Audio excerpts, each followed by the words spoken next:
Hello everyone, आज हम देखेंगे JEE 2025 का एक क्वेश्चन जो है थर्मोडाइनमिक में से। क्वेश्चन कुछ इस प्रकार से है, let us consider an endothermic reaction which non spontaneous at the freezing point of water, however the reaction is spontaneous at boiling point of water, choose the correct option. ठीक है, हमें यहाँ पे क्वेश्चन दिया हुआ है कौन सी रिएक्शन है, एंडोथर्मिक रिएक्शन, और उसमें नॉन स्पॉन्टेनियस एंड स्पॉन्टेनियस दिया हुआ है and freezing point of water दिया हुआ।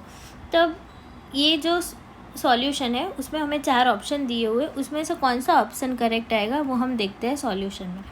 अब देखो सॉल्यूशन में, क्वेश्चन में हमें गिवन है एंडोथर्मिक रिएक्शन है which is non spontaneous at the freezing point of water, however the reaction is spontaneous at boiling point of water. अब देखो कोई भी चीज़ को हमें फ्रीजिंग में से बॉइलिंग पॉइंट में लानी हो तो हमें किसकी ज़रूरत पड़ेगी, टेम्परेचर की, बिकॉज टेम्परेचर हम देंगे तो फ्रीजिंग पॉइंट का कन्वर्जन हो जाएगा बॉइलिंग पॉइंट में, मतलब हीट देंगे तो। अब जब हीट देने की बात आई तो क्या होगा, एंडोथर्मिक रिएक्शन में on increasing temperature the given endothermic reaction become spontaneous. तो स्पॉन्टेनियस हो गई तो डेल्टा एच की वैल्यू क्या मिलेगी हमें, पॉजिटिव। अब डेल्टा एच की वैल्यू मिल गई तो हमें ऑप्शन में देखो delta H and delta S दोनों की वैल्यू फाइंड आउट करनी है। तो वो दोनों की कॉम्बिनेशन वाली रिएक्शन कौन सी आएगी, Gibbs free energy. Delta G is equal to delta H minus T delta S.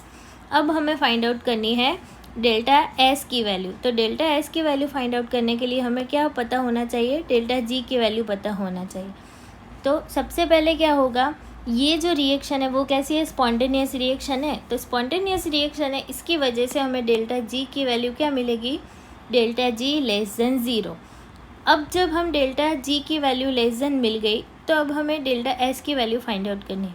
अब देखो डेल्टा एस की वैल्यू अगर हम नेगेटिव लेते हैं तो बीच वाला माइनस एंड डेल्टा एस की वैल्यू माइनस, मतलब दोनों माइनस माइनस क्या हो जाएगा, प्लस हो जाएगा। तो हमें डेल्टा जी की वैल्यू क्या मिलेगी, ग्रेटर देन ज़ीरो। लेकिन हमें यहाँ पे गिवन है कि ये रिएक्शन कौन सी है, स्पॉन्टेनियस रिएक्शन है, इसलिए डेल्टा जी की वैल्यू हमें लेस देन ज़ीरो मिलेगी। तो अब हमें डेल्टा एच की वैल्यू मिल गई, डेल्टा एच मतलब पॉजिटिव, मतलब greater than zero. Delta G की वैल्यू मिल गई तो अब हम देखेंगे डेल्टा एस की वैल्यू क्या मिलेगी। तो डेल्टा एस की वैल्यू क्या मिलेगी, पॉजिटिव। तभी क्या होगा, डेल्टा एस की वैल्यू पॉजिटिव मिलेगी तो हमें डेल्टा जी की वैल्यू क्या मिलेगी, नेगेटिव मिलेगी। तो ये दोनों का कॉम्बिनेशन है। वैसी कौन सी फॉर्मूला है, तो देखो ऑप्शन नंबर कौन सा है, ऑप्शन नंबर 4, जिसमें क्या है डेल्टा एच की वैल्यू पॉजिटिव है एंड डेल्टा एस की वैल्यू भी क्या है, पॉजिटिव है। मतलब ये दोनों की वैल्यू हमें पॉजिटिव मिलेगी, तभी डेल्टा जी की वैल्यू लेस देन ज़ीरो मतलब नेगेटिव मिलेगी। Thank you.